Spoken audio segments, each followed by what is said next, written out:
La quotidienne vous est présentée par Microsoft.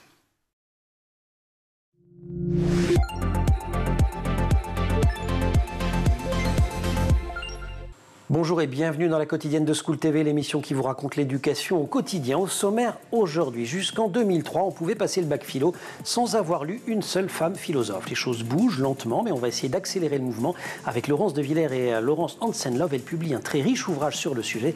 Elles sont les invitées du Grand Oral. L'Anti-Sèche de Marine Plantec. L'Anti-Sèche, vous le savez, c'est la façon dont l'actualité résonne dans les programmes. L'actu, c'est la montée en puissance de l'IA générative, notamment pour produire des images. Alors comment distinguer le vrai du fake ? C'est un des enjeux des programmes d'éducation aux médias et à l'information. Et puis rendez-vous en fin d'émission avec Candy Sanzel au programme du conseil de famille de la semaine. Vous croyez que votre ado écoute trop de rap? Que nenni, il muscle sa mémoire. Si, c'est promis, elle vous racontera tout. La quotidienne de School TV, c'est maintenant, c'est parti. Grand Oral. Laurence de Villers, Laurence Hansen-Love, bonjour. Bonjour. Vous êtes toutes deux philosophes, vous avez publié de très nombreux ouvrages et là vous co-dirigez chez Robert Laffont un ouvrage à la fois copieux et passionnant, Ce que la philosophie doit aux femmes, sous-titre L'histoire oubliée de la pensée, des origines à nos jours. Vous ouvrez le livre sur deux dates, 2003-2019. 2003, je l'ai dit, c'est l'entrée d'Hannah Arendt dans le programme officiel de philosophie des classes de terminale, donc ça ne veut pas dire qu'on n'avait pas le droit de lire des philosophes femmes avant, mais ça n'était pas inscrit au programme. Et puis 2019, 5 autres femmes philosophes là rejoignent. Pour autant, vous n'avez pas écrit un livre sur les raisons de ce retard. Vous vouliez avant tout, dites-vous, rendre justice à certaines de ces grandes figures de la pensée en mettant en avant leurs idées et en soulignant ce qu'elles ont apporté à la philosophie. L'histoire, elle commençait pourtant pas mal, parce qu'il y a des femmes philosophes dès l'Antiquité. Vous nous présentez Diotime notamment. Oui, l'Antiquité n'avait pas cette séparation qu'on va connaître par la suite, c'est-à-dire pour les femmes une sorte d'assignation à résidence où si jamais elles doivent avoir des activités, elles sont plutôt à l'intérieur du foyer, familial, et si jamais elles pensent, elles doivent plutôt penser des choses qui auraient un rapport avec le prétendu féminin, donc plutôt des histoires de sentiments, d'éducation. L'Antiquité ne connaît pas cette séparation parce que dans l'espace commun de la cité, de l'espace commun politique, on trouve des femmes philosophes. Vous citez Diotime, il y en a d'autres, et ce qui est frappant, enfin ce qui m'a frappé, c'est notre auteure Sandrine Alexandre qui a eu à charge cette période-là, et elle souligne qu'il y a des femmes maîtres stoïciens, maîtres stoïciennes, c'est-à-dire qui dirigent d'une certaine façon des écoles stoïciennes. Donc toute la question qui se pose, c'est à la fois à quel moment il y a cette assignation à résidence des femmes, avec la construction d'un prétendu féminin auquel elles devraient absolument correspondre, et puis pourquoi on attend 2003 et 2019 ensuite pour qu'il y ait des femmes dans le corpus classique, enfin le corpus. Là, on parle classique, de la France. Le corpus, voilà, de la France. Le corpus du bac de philosophie, parce que vous l'avez dit, évidemment qu'on peut lire Hannah Arendt, même s'il n'est pas au bac. Beauvoir, on lisait Beauvoir souvent, bien avant. C'est un peu l'exception qui confirme la règle, c'est ça, vous allez me dire? Eh ben non. Non, même pas? Eh ben non. Pourquoi? Non, parce qu'on la connaissait surtout pour son... Comme femme de d'abord Sartre. pour son œuvre... Non, pour son œuvre littéraire. Oui. Et puis ensuite, comme effectivement suppléante de Sartre pour ce qui concerne l'existentialisme. Donc c'est pas vraiment un bon exemple. Et puis on la connaissait surtout pour le deuxième sexe. C'est ça. Et c'est pas exactement strictement de la philosophie. C'est beaucoup de c'est quoi, c'est plus un essai, anthropologie, tout ce que vous voudrez. Donc on la connaissait pas tellement en tant que philosophe. Donc c'est pas un bon exemple, c'est pas. Je suis toujours aussi mauvais en philo. Heureusement que vous êtes là. Non, mais c'est pas l'exception qui confirme la règle. Mais elle confirme la règle sans être une exception. Mais c'est un bon exemple dans le sens où même quand les femmes existent en philosophie, parce que c'est ça qui nous intéressait Laurence et moi, même quand elles existent en philosophie, et il y en a peu qui existent vraiment en philosophie, on les cantonne encore un sujet. Et Simone de Beauvoir, en cela, c'est le deuxième sexe. Mais voilà, c'est-à-dire, c'est le féminisme. Ouais. C'est son ouvrage féministe. Nous, ce qui nous intéressait, c'était pas de faire une histoire de la philosophie féministe, même si parmi les philosophes, Simone de Beauvoir, certaines sont féministes. C'était vraiment montrer que notre histoire de la philosophie, ce qu'on appelle l'histoire de la philosophie, est fausse. Que l'histoire de la philosophie, elle est à la fois pas assez historique, parce qu'il manque les femmes philosophes. Et puis elle est hémiplégique.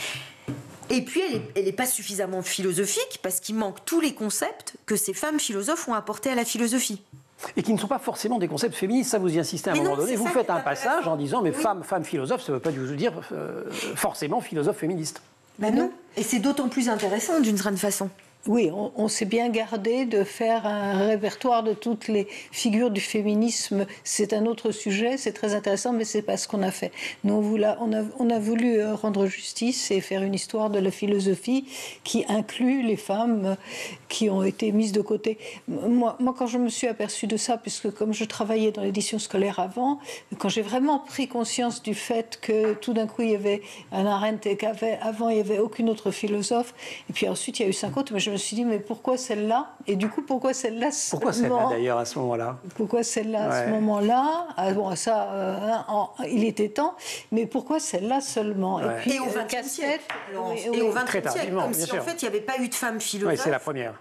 Avant. Et alors on s'est posé une question, c'est vraiment une question au centre du livre, qu'est-ce qui permet de dire qu'une femme est philosophe, selon quels critères? Et de façon plus générale, qu'est-ce qui permet de dire que quelqu'un est philosophe? Vaste sujet, vaste problème. Sachant que vous avez par ailleurs énormément voyagé, j'ai cité la Grèce antique, mais on découvre des philosophes indiennes, Maitreyi, que je ne connaissais pas, Bazao, on est en Chine. Ça aussi, quand on fait ses études, alors là pour le coup général, mais peut-être même de philo en France, les philosophies orientales, ça, on n'en parle pas énormément quand même. Oui, là vous touchez à une autre forme de cécité de la philosophie, peut-être, qui est qui se cantonne aux frontières européennes, pour le dire rapidement. Donc, en réalité, dans ce livre de philosophie qui semble consacré aux femmes philosophes, on a essayé de répondre à la question... Qu'est-ce que la philo? Qu'est-ce que la philosophie? Vous dites quand même qu'elles ont un point commun qui est qu'elles ont toutes transgressé en osant philosopher, exprimer des idées sans y être conviées en tant que femmes. Oui, ça, c'est le trait commun. C'est extraordinaire parce que ces femmes ont réussi à s'imposer sur la place publique d'une manière ou d'une autre en écrivant sans jamais y être invitées. C'est ça. C'est assez extraordinaire. Et donc, en plus d'être des femmes qui pensent, c'est aussi en général des femmes qui ont été extrêmement courageuses et qui ont vraiment des personnalités et des caractères hors du commun. On l'a souligné en passant. Philosophes et aussi... des femmes vraiment fortes. D'un mot sur les choix que vous avez effectués, je citerai tout à l'heure les noms de vos co-autrices. Vous vous en êtes remise aux meilleurs spécialistes du moment sur le sujet en leur disant on vous fait confiance là pour identifier qui compte et qui ne compte pas. On a voulu que ce soit l'occasion et un lieu, ce livre, un lieu de liberté. C'est ça. C'est-à-dire que Laurence et moi, on s'est mis d'accord sur une méthode, donc c'est pas un livre de philosophie féministe. On ne défend pas l'idée qu'il y aurait une pensée féminine éternelle, spécifique, qu'il faudrait opposer à la pensée masculine. On a voulu vraiment montrer que les femmes pensaient, faisaient de la philosophie et que si on ne prenait pas en compte l'apport de ces femmes, en fait, notre philosophie... était grandement amputée. Après, on a demandé, aux contributrices spécialistes et chercheuses dans ces domaines de prendre en charge leur domaine et on les a laissés libres. Très libre, c'est ce que vous expliquez. Ah oui, laissés libres de choisir. Et puis, on a voulu aussi donner la parole à des femmes philosophes qui vivent de nos jours et qui ont une pensée qui est en train de se faire. On a voulu aussi que ce livre... Ce soit l'actualité de la philosophie. Absolument, qui disent, on va peut-être vous parler de l'Antiquité, du Moyen-Âge, du XVIIe siècle, mais il y a aussi des femmes qui, en ce moment, sont en train d'écrire de la philosophie. Donc, vous voyez, il y a ce regard croisé entre un regard historique, moi j'ai eu à charge plutôt le XVIIe siècle, et un petit... C'est votre spécialité, vous êtes spécialiste de Pascal. C'est historique, et puis il y avait ce regard croisé de les contributrices et leurs spécialités, et puis les femmes qui maintenant sont en train de faire de la philosophie. Et tout ça donne ce que la philosophie doit aux femmes. Ça vient de sortir chez Robert Laffont avec Laurence de Villers, normalienne agrégée, docteur. Je signale quand même un autre de vos ouvrages, La splendeur du monde, aller à la rencontre de la beauté. C'est sorti cette année chez Stock. Et Laurence Hansenlove, professeure agrégée de philosophie. Vous avez aussi publié de nombreux ouvrages, dont L'idée écologique et la philosophie. C'est aux éditions Éco-Société également en 2024. On se retrouve... de Laurence et Laurence dans quelques instants. Pour l'instant, c'est l'Anti-Sèche. Marine, on va parler de toute autre chose. Encore que ça posera peut-être des problèmes philosophiques un jour, le rapport à l'image et à l'IA générative. Marine, bonjour. Bonjour Emmanuel. Heureux de vous accueillir une fois n'est pas coutume sur le plateau et non pas en régie. Pour cette anti-sèche, vous allez nous parler d'images créées ou modifiées par l'intelligence artificielle, des images déroutantes de réalisme et qui, une fois diffusées sur Internet, peuvent avoir des effets désagréables. Tout à fait. Je commence tout de suite par des exemples. Un bébé survivant d'une explosion, Arthur Rimbaud jeune, ou encore un selfie de soldats de la Première Guerre mondiale. Depuis plusieurs mois, les experts s'inquiètent de ce genre d'images et les médias s'en saisissent. L'histoire avec un grand H se voit réécrit par les IA. Cela va d'une mise en couleur d'une image en noir et blanc à une légende modifiée, à carrément une photo qui représente une époque pendant laquelle il n'existait même pas la photographie. Le souci, c'est que ces modifications historiques s'enchaînent, s'intensifient. Elles sont repostées des centaines, voire des milliers de fois sur les réseaux et inondent littéralement Internet. Et si vous ne voyez pas vraiment où est le souci ou que vous pensez qu'il s'agit simplement d'un problème éthique, eh bien vous vous trompez. Je me suis fait avoir, moi, par Rimbaud. C'est vrai ? Bah ouais. Mais il y a beaucoup de fans de Rimbaud qui pensaient avoir découvert une photo vraiment cachée, mais pas du tout. Tous les domaines sont concernés, l'école n'y échappe pas. Peut-être un exemple, je suis lycéen, je dois faire un exposé, mettons, sur la Seconde Guerre mondiale et les tranchées. Et mon premier réflexe pour illustrer mon travail va être d'utiliser Google Images. Oui, c'est un réflexe logique, pratique, on le fait tous. Donc on tape dans la barre de recherche « Seconde Guerre mondiale tranchée ». Voici une des photos qui s'affiche. Peut-être que vous en doutez, certainement grâce à la bannière en bas à droite, mais cette image n'est pas une vraie. Elle a été créée par une intelligence artificielle. Et pour avoir été repostée de nombreuses fois, elle a été mise en avant par l'algorithme de Google. Manque de peau, Emmanuel, vous la trouvez sympa ? Et vous ne voyez pas l'os, et du coup vous le mettez dans votre exposé. Il ne vous reste qu'une chance que votre note de baisse passe et que votre professeur également tombe dans l'impasse. Qu'il soit fait avoir. Ce qui peut m'arranger sur le coup, mais c'est hyper inquiétant de se dire que la falsification de l'histoire se fait désormais si facilement à l'endroit même où elle s'enseigne. Tout à fait, puisque personne n'est à l'abri avec l'IA qui s'améliore de jour en jour et ne fera bientôt plus les erreurs évidentes que l'on peut retrouver sur certaines images. C'est donc là que rentre en jeu l'EMI, l'éducation aux médias et à l'information. Pour démasquer ces images fallacieuses, il faut utiliser une méthode que l'on apprend aux élèves, la méthode Sandy. Alors Sandy, c'est pas le prénom, c'est S-A-N-D-I, source, auteur, nature, date, intention. Tout à fait. L'élève doit apprendre à trouver d'où vient l'image, par qui elle a été diffusée, produite, quelle en est la nature et son contexte grâce à la date. L'intention, quant à elle, est très importante et concerne fortement les images dont la légende modifiée vise à donner un autre sens à l'iconographie. Vous nous avez prévu des travaux pratiques? Oui. Bon, je vous ai épargné la classique capsule volante ou la momie alien. Votre instinct vous aurait suffi à déceler l'arnaque. Je me suis donc baladée sur les réseaux et voici ce que j'ai trouvé. C'est un post Facebook. Dans la légende qui est en anglais, on comprend qu'il s'agirait d'une photo historique des frères Wright en 1903 lors de leur premier vol réussi dans un avion à hélice. Alors on prend Sandy. On prend Sandy. Je ne connais pas la source de cette photo, je ne sais pas d'où elle vient et le compte Facebook n'a pas l'air très officiel. Oui, parce qu'on rappelle que Facebook n'est pas ce qu'on appelle une source. Tout à fait. Je ne sais pas qui a pris cette photo non plus, j'ai la date, mais qui correspond aux recherches que j'ai faites, donc elle pourrait être vraie. L'intention, elle, n'est pas déclinée. Il manque le N de Sandy, non? Vous nous avez pas dit la nature. Tout à fait. J'ai volontairement sauté une étape. La nature, pour la simple et bonne raison qu'un détail a attiré mon attention. Je crois difficilement à une photo d'avion lorsqu'il lui manque ses hélices.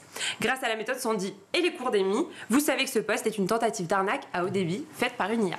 Marine, si les experts et les médias commencent à s'emparer du sujet, c'est aussi, comme on le fait aujourd'hui d'ailleurs, que les retombées de ces productions iconographiques peuvent avoir un impact beaucoup plus important qu'une mauvaise note à un exposé ou de s'imaginer qu'on a vu la photo du vrai avion des frères Wright. Oui, tout à fait. Donc à terme, ces images rendues virales par leurs multiples publications en ligne pourraient servir de preuve à des théories du complot, à de la propagande d'un gouvernement ou tout simplement au remaniement de la vérité perpétuelle. Il est donc plus qu'important d'éduquer à ce phénomène. Petite preuve à l'appui, on peut tous se faire avoir. Je suis journaliste. J'ai écrit une chronique à ce sujet et je me suis fait avoir par cette image. C'est laquelle? Peut-être que vous reconnaissez pas du un tout. visage. Mais pas du tout. J'étais en tête du bataillon 43B. Je précise que Et donc cette ça image... vieillit, c'est pas sympa votre truc. Hein. Cette image a été faite par Dylan avec une intelligence artificielle, Dylan qui travaille sur l'émission. Et à l'origine, il s'agit d'une photo de Jean Gabin lors de la Seconde Guerre mondiale. Ah bah c'est ça, formidable. Dylan, je veux bien la photo, puis tu passeras dans mon bureau juste après. Merci beaucoup Marine, c'est passionnant et effrayant en même temps. On retrouve dans quelques instants Laurence de Villers, Laurence Hansen, and Love, je cite, je l'avais promis, le nom des contributrices de ce que la philosophie doit aux femmes. Il y a Sandrine Alexandre, Annabelle Bonnet, Marie Chartron, Estelle Ferrarez, Geneviève Fraisse, Marie Garot, Isabelle Coche, Catherine Larère, Catherine Malabou, Maud Mbonjo et Camille de Villeneuve. Je crois que je n'ai oublié personne. Grand oral, la suite.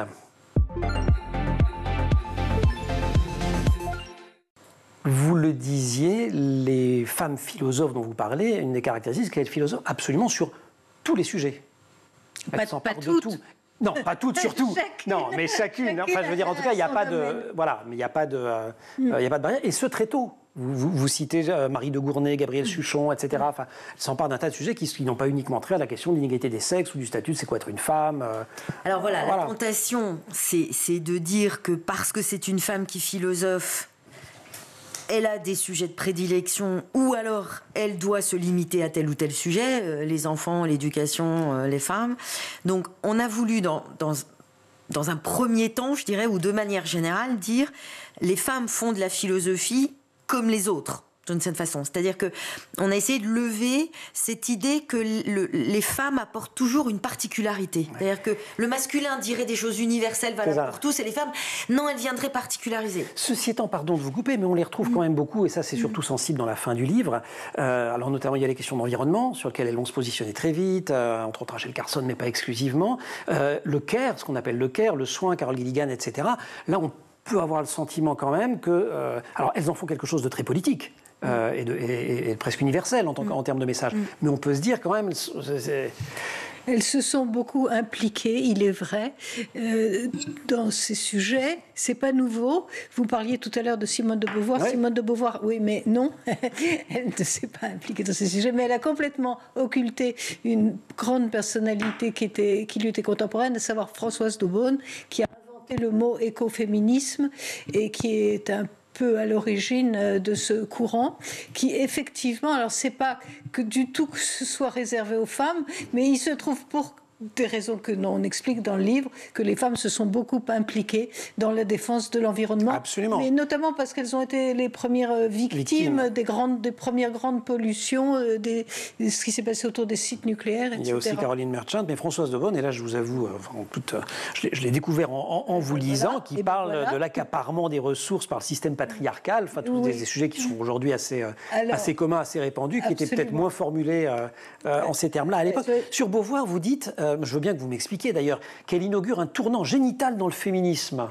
Oui, je crois que c'est elle qui le dit, oui, mais bon. Qui l'a dit. C'est que avant, les femmes qui se sont battues pour la cause des femmes étaient surtout très attentives à la question de l'éducation. Elles revendiquaient le droit à l'éducation. Et Simone de Beauvoir s'est attachée à toute la question des droits reproductifs et de la sexualité féminine. Alors ça, c'était nouveau. Et du corps érotique féminin qui débarque dans le paysage. Prenez quelqu'un comme Mary Wollstonecraft ou Olympe de Gouges, c'était surtout l'idée que nous partageons la même raison, le bon sens est la chose du monde la mieux partagée. Il n'y a pas de raison de nous interdire d'être éduqués et de voter, puisque nous partageons la même raison que les hommes. Alors après, s'intéresser à la question de la sexualité, du droit et du pouvoir que nous avons sur la sexualité, ça c'est tout à fait nouveau avec Simone de Beauvoir. Ce qui est intéressant, c'est que effectivement, on a voulu montrer que les femmes philosophes ne constituaient pas une sorte d'annexe ou de note de bas de page à l'histoire de la philosophie. Donc, elles n'avaient pas des territoires particuliers ou des régions. Voilà, c'était pas une pensée régionale, alors qu'il y aurait une pensée beaucoup plus nationale ou universelle. Mais en même temps, force est quand même de constater que la situation dans laquelle ces femmes se trouvent, y compris, vous citiez Marie de Gournay, quand elles sont reconnues comme auteurs, c'est-à-dire auteur, c'est la même racine qu'autorité. Quand elles ont l'autorité, la situation dans laquelle elles sont fait qu'elles vont s'intéresser à des sujets comme l'injustice, l'égalité, la liberté. Alors ça ne veut pas dire que c'est parce que c'est une pensée féminine, mais elles sont... Leur démarche de philosophe, c'est presque moral, c'est presque éthique. Leur démarche de philosophe les conduit à s'interroger sur c'est quoi l'injustice. Pour Gabriel Suchon, que vous citiez, donc une auteure du XVIIe siècle, on remonte. Moi, là encore, je le dis en toute humilité, c'est des autrices que j'ai découvertes en lisant. Évidemment, comme tout le monde. Mais vous voyez, c'est intéressant à deux niveaux. C'est-à-dire qu'à la fois, on les lit et on se dit c'est pas possible, c'est écrit aujourd'hui. Ouais. Et en même temps, effectivement, elle propose de penser, par exemple, Gabrielle Suchon montre que il peut pas y avoir d'égalité s'il n'y a pas de liberté. La femme, les hommes ne seront pas égaux, j'allais dire, vous voyez, la femme égale de l'homme, mais les hommes ne seront pas égaux s'il n'y a pas une égalité dans la liberté. Donc elles ont une philosophie de la justice, de l'injustice et une philosophie politique. Et puis j'ajoute encore un niveau, mais Laurence en avait parlé, pour Gabrielle Suchon par exemple, elle vit sa philosophie. Elle met au jour un concept complètement original qui est celui du non-engagement, qui ne veut pas dire la neutralité, au sens où on l'entend de nos jours, qui veut dire que dans une société d'inégalité et d'absence de privation de liberté pour certains individus, à savoir les femmes, il faut accepter de vivre un célibat volontaire, c'est-à-dire de refuser la tutelle de qui que ce soit. La tutelle d'un homme, un père, un frère, un directeur de conscience. Comme la loi le posait jusque tout récemment encore en France. Il y a tout récemment. Bon. Et ça, il faut vraiment le dire. Y compris sur la question des comptes en banque. D'avoir un compte en banque, exactement. De voter pour le président de la République. Ouais. Enfin, c'est quand même archi récent. Donc elle a une vie elle-même. Qui est sa vie philosophique, dans tous les sens du terme. La philosophie qu'elle a écrite, elle la vit, et parce qu'elle vit cette vie-là, elle a une philosophie qui est en cohérence avec cette vie. Sur la question de la liberté, j'avais noté cette citation, je crois, de Martin Storti, si je ne me suis pas trompé, une personne n'est pas une chose enfermée dans une catégorie, une personne est une liberté. Ah bah absolument, c'est bien la première fois que je case une citation au bon endroit dans un truc de philo. Martin Storti, cette définition, elle est fondamentale, parce que ça veut dire... Et on retrouve cette obsession de la liberté quand même, et le lien à la liberté que vous racontez, et pour le coup qui commence dès le début. Voilà. Vous voyez, c'est ça qui est intéressant. Ou alors quand on lit aux lames de gouges, si une femme peut être guillotinée... Voilà, j'allais le dire.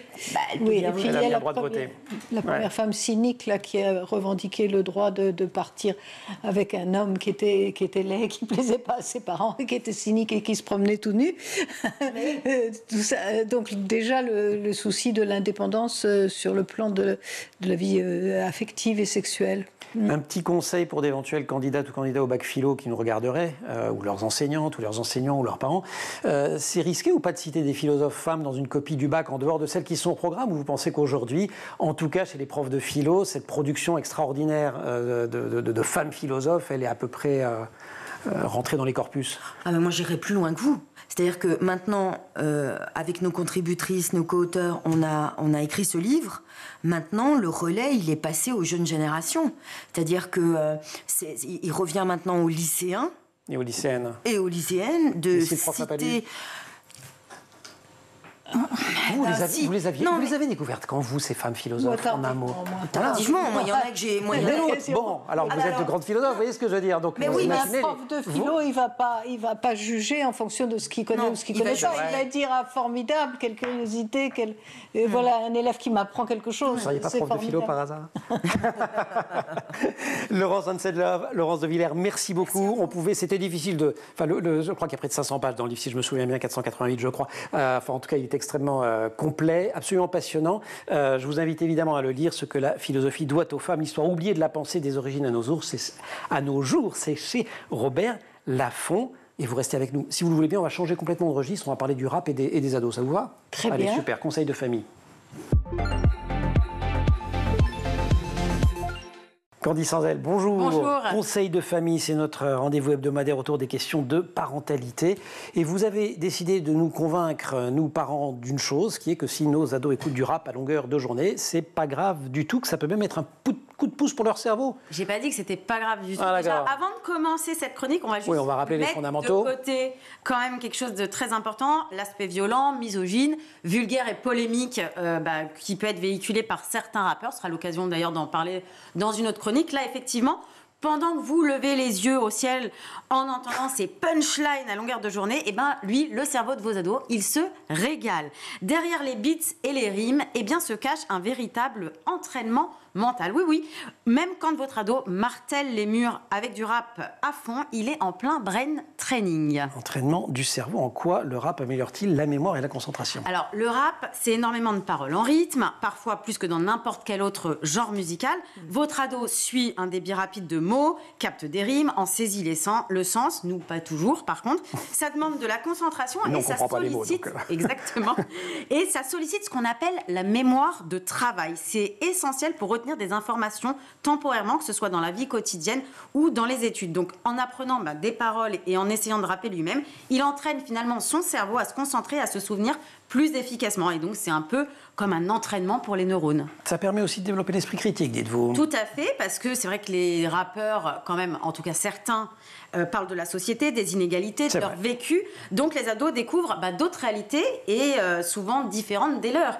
Donc ça va les pousser à réfléchir, à questionner le monde, à développer leur esprit critique et se forger leur propre opinion. Et ce processus de réflexion, c'est vraiment essentiel pour leur maturité, leur capacité à analyser et remettre en question. Argument plus classique, le développement de la créativité, de l'expression. Oui, parce que les rappeurs jouent avec les mots, les métaphores et racontent des histoires complexes. Certains improvisent, on appelle ça le freestyle, en inventant des paroles sur le moment. C'est très impressionnant. Mais oui, d'autant que ce genre de pratique active des zones du cerveau liées à la créativité et pousse justement le cerveau de votre ado à faire des connexions très rapides et à jongler avec les idées et à penser de façon originale. Donc plus il écoute ou essaye de faire du rap, plus il va développer sa créativité, ce qui peut l'aider dans ses projets ou dans ses études. Autre apport essentiel du rap, nous dites-vous, l'émotion. Les rappeurs abordent souvent des thèmes qui parlent aux jeunes. Oui, l'injustice, la colère, la tristesse, mais aussi l'espoir et la résilience. Pour le cerveau, entendre ces émotions traduites en paroles et en musique peut avoir un effet thérapeutique. Les neuroscientifiques ont d'ailleurs montré que la musique active le système limbique, c'est-à-dire c'est la partie du cerveau qui est responsable des émotions. Donc lorsqu'on écoute un morceau de rap qui nous touche, notre cerveau libère de la dopamine, qui est l'hormone qui est liée au plaisir. Donc écouter du rap, surtout celui qui reflète nos propres sentiments, peut réduire le stress et favoriser du coup une régulation émotionnelle. Donc lorsque les ados écoutent des morceaux qui résonnent avec ce qu'ils vivent, ça va les aider en fait à libérer leurs propres émotions et à mieux les comprendre. Et en plus à développer la confiance en soi. C'est pas extraordinaire. Oui, parce qu'à l'adolescence, c'est la période où on se construit finalement une image de soi et puis elle est souvent fragile. Donc en écoutant des morceaux où les rappeurs se battent contre les difficultés, revendiquent leur identité avec fierté, les jeunes peuvent finalement se sentir aussi plus forts et inspirés à faire la même chose. Donc certains vont même jusqu'à rapper, que ce soit pour exprimer leur ressenti ou simplement pour tenter l'aventure artistique. D'ailleurs, franchement, rapper devant un public, même de proches, ça demande beaucoup de courage. C'est vrai. Ça permet de se libérer de ses peurs, de s'affirmer, d'oser se montrer tel qu'on est. Et à chaque texte, chaque rime, chaque couplet, on construit une meilleure image de soi. Donc ce processus de valorisation de soi et d'acceptation, il est vraiment fondamental pour le bien-être et la santé mentale, surtout durant l'adolescence. Vous avez préparé un petit rap? Alors, c'est vrai que déjà que je suis gênante d'habitude pour mes ados, je me suis dit là, je vais l'être pour de bonnes raisons. Allons-y. Exactement. Musique. La daronne qui rappe. La daronne qui rappe? Ouais. Allez, la daronne qui rappe.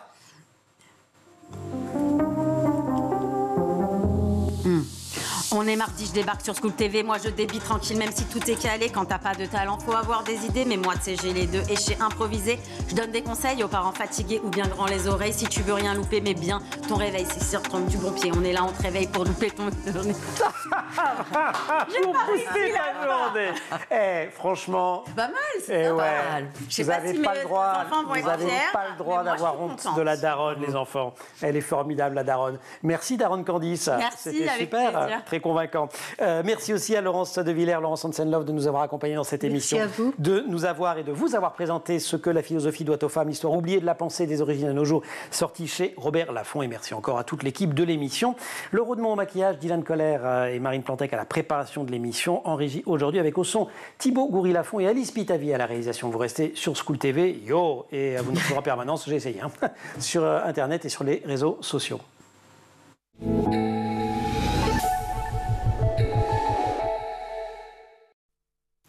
La quotidienne vous a été